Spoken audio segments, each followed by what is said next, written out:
ክርስቶስ ተነሥአ እሙታን በአቢይ ኃይሉ ስልጣን አሰሮ ለሰይጣን አግዓዞ ለአዳም ሰላም እምይእዜሰ ኮነ ፍስሐ ወሰላም። መጀመርታ ነቲ እንሞት ሲዒሩ ከም ሞት ተንሥኡ ንዓና ደቂ ሰባት ድማ ከም ሞት ዘትንሣኣና ክርስቶስ ኣምላኽና ክብርን ምስጋናን ኣምልኾን ውዳሰን እነሱም ይኹን። እንኳዕ ናብ ብርሃነ ትንሣኤ ብሰላም ኣብጽሓና። ሓራይ እምበር ካብ ሶኒ ጽባሕ ትንሣኤ ሰንበት ክሳብ ዳግማይ ትንሣኤ ዘለዋ መዓልታትን መልእኽቲ ትንሣኤ እኳ ይኹን ዳ እምበር ነናተን ፍሉይ መፀውዒ ስለ ዘለወን ነዘን መዓልታት ክንገልጸን ክንፍትን ኢና። ሶኒ ማይዶት ተባሂላ ትጽዋዕ። ዮሐንስ ወንጌል ምዕራፍ 19 ቁጽሪ 18፣ ሮሜ ምዕራፍ 5 ቁጽሪ 10-17። ጎይታናን ኣምላኽናን መድሒናን ኢየሱስ ክርስቶስ ብሞቱን ትንሣኤኡን ነፍሳት ካብ ሲኦል ኣውፂኡ ናብ ገነት ምስጋሩን ምዝካር ማይዶት ተባሂላ ተሰይማላ። እዛ መዓልቲ እዚኣ ማይዶት ማለት ምስጋር ማለት ከም ምዃኑ ነፍሳት ብዕለተ ዓርቢ ስቕለት ማለት እዩ። ጎይታ ብኣካለ ነፍሲ ናብ ሲኦል ወሪዱ ናጽነት እንተሰበኸሎምን ሓራ እንተውጾምን እኳ እዛ መዓልቲ ማይዶት ተባሂላ ትጽዋዕ ዘላ ሶኒ ነዛ ቀዲሙ ዝተፈጸመ ግብሪ ተዘክርን ተስተንትነን ማለት እዩ።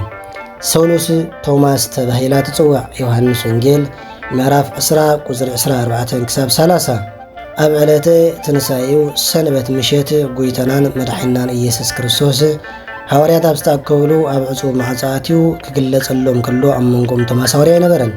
ጸኒሑ ካብ ዝነበረሉ ምስ ተመልሰ ካልኦት ሓዋርያት ትንሣኤ ጎይታ ምስ ነገርዎ ከይረኣኹ ኣይኣምንን ብምባሉ ኣብ ሰሙኑ ጎይታ ዳግማይ ቶማስ ኣብ ዝተረኽበሉ ስለ ዝተገልጸን ኣማን እምበር ዘይኣማነ ኣይትኾን ኢሉ ንሱ ምዃኑ ስለ ዘረጋገጸሉ ነዚ መዘከርታ ክትከውን ተባሂሉ እዛ ዕለት እዚኣ ቶማስ ተባሂላ ተጸዊዓ።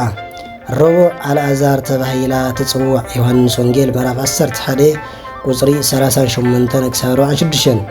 ፈታዊ ክርስቶስ ዝነበረ ኣልዓዛር 4 መዓልቲ ድሕሪ ምማት ወይ ድማ ድሕሪ ምቕባሩ እኖ ካብ መቓብር ጎይታ ጸዊዑ ኣልዓዛር ጻእ መቃብሪከ ብምባል ካብ መቓብሩ ስለ ዘተንስኦ ኣብዛ ዕለት እዚኣውን ብዙሓት ነዚ ተኣምር ሪኦምን ሰሚዖምን ብጎይታ ስለ ዝኣመኑን ኣብታ ዕለት ድማ ጎይታ ትንሣኤን ህይወትን ኣነ እቲ በኣይ ዝኣመነስ እንተመተ እኳ ብህይወት ክነብር እዩ ብምባል ብግልፂ ስለ ዝመሃረን ስለ ዘርአየን እዛ መዓልቲ ነዚ ዓብዪ ግብሪ ትንሣኤ ንምዝካር ኣልዓዛር ተባሂላ ትጽዋዕ። ሓሙስ ኣዳም ተባሂላ ትጽዋዕ። ሉቃስ ወንጌል ምዕራፍ 14 ቁጽሪ 35-49። እቲ ብጌግኡ ዝወደቐን ሞት ዝተፈርዶን ቀዳማይ ሰብ ኣዳም እዩ። ስለ ዝተጣዓሰ ድማ ናብ ገነት ዳግማይ ከም ዝምለስ ኣምላኽ ካብ ጓልጓል ተወሊዱ ድሕሪ 5 መዓልትን ፈረቓን ከም ዘድሕኖ ተስፋ ዝተዋህቦ ቅድሚ ኩሉ ድማ ባዕሉ ኣዳም ነበረ። ኣዳም ተስፉ ተፈጸመሉ ምስ ደቁ ናብ ዝቐደመ ክብሩ ስፍሩ ገነት ንምእታው መዘከርታ እዛ 5ይቲ መዓልቲ ሓሙስ ኣዳም ተባሂላ ትጽዋዕ። ዓርቢ ቤተ ክርስቲያን ተባሂላ ትጽዋዕ። ዓርቢ ቤተ ክርስቲያን ተባሂላ ትጽዋዕ። ማቴዎስ ወንጌል ምዕራፍ 26 ካብ ቁጽሪ 26-29። ግብረ ሐዋርያት ምዕራፍ 10 ቁጽሪ 28። ብክርስቶስ ደም ተዓዲጋ ኣብ ዝተመሰረተት ቤተ ክርስቲያን ዓባይ መዘከርታ ብምዃና ኣብ ሰሙነ ፋሲካ ዘላ ዓርቢ ቤተ ክርስቲያን ተባሂላ ትጽዋዕ። ቤተ ክርስቲያን ማእከል ስብከት ስቕለትን ትንሣኤን ኣካል ክርስቶስ ቤተ እግዚአብሔር ምዃና ኩልና እንፈልጦ ሓቂ እዩ ማለት እዩ። ቀዳም ኣንስቲ ተባሂላ ትጽዋዕ። ሉቃስ ወንጌል ምዕራፍ 8 ቁጽሪ 2-3። ሉቃስ ወንጌል ምዕራፍ 8 ቁጽሪ 38-42። ማቴዎስ ወንጌል ምዕራፍ 8 ቁጽሪ 15። ኣብ ዘመነ ስጋዊ ንጎይታን ሐዋርያትን ብገንዘብን ብጉልበትን ንዘገልግላን ኣብ እዋን ስቕለቱ ድማ ዋይ እናበላ ክሳብ ቀራንዮ ንዝሰዓባ ከይወግሐ ከሎ ኣብ ዕለተ ትንሣኤኡ ቅድሚ ሰበን ብለይቲ ናብ መቓብር ጎይታ ጨናሒዘን ብምግስጋስ ቅድሚ ዝኾነ ኣካል ትንሣኤ ክርስቶስ ንዝተገልጸለን ቅዱሳት ኣንስቲ መዘከርታ ክኸውን ተባሂሉ ኣንስቲ ተባሂላ እዛ መዓልቲ እዚኣ ማለት እዩ። ሰንበት ዳግማይ ትንሣኤ ተባሂላ ትጽዋዕ። ዮሐንስ ወንጌል ምዕራፍ 10 ቁጽሪ 24-30። እዚ ከዓ ታሪኹ ምስ ቶማስ ሓዋርያ ዝተተሓዘ እዩ።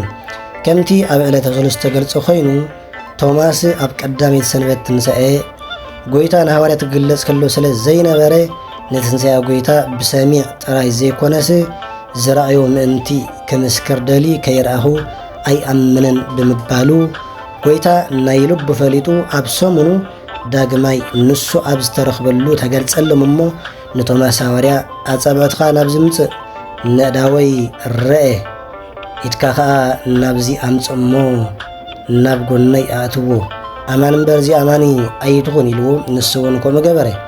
ኣእዳው ግና እሳተ መለኮት ሰለስተንክፋ ቆርየን ተሪፈን ጎይታ ግን ምሕርዎ።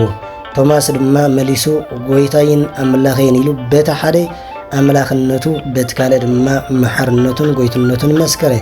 ስለዚ እዛ መዓልቲ እዚኣ ጎይታናን መድሓኒናን ኢየሱስ ክርስቶስ ዳግማይ ትንሣኤ ዘረጋገጸላ ምስጢር ናዋርያ ዝገለጸላ ስለ ዝኾነት ዳግማይ ትንሣኤ ተባሂላ ትፍለጥ ቅድስት ቤተ ክርስቲያንና እምበር በዚ ኣብ ላዕሊ ብውሑድን ብሓጭርን ዝተገልጸ ምኽንያት ነዘን መዓልታት ቀዳማይ ሶምን ትንሣኤ ነናተን ስያሜ ሂባ ንደቃ ምእመናን ብዝግባእ ኣገባብ ትንሣኤ ክኽብሩን ትርጉሙ ክርድኡን ትገብር ማለት እዩ። ስብሐት ለእግዚአብሔር ልዑል ወለወላዲቱ ድንግል ወለመስቀሉ ክቡር ይትባረክ ወይትሰበሕ ስሙ ለእግዚአብሔር አምላክነ ወትረ በኩሉ ጊዜ ወበኩሉ ሰዓት። ክርስቶስ ተንሥአ እሙታን በዐቢይ ኃይል ወሥልጣን አሰሮ ለሰይጣን አግዓዞ ለአዳም ሰላም እምይእዜሰ ኮነ ፍስሐ ወሰላም።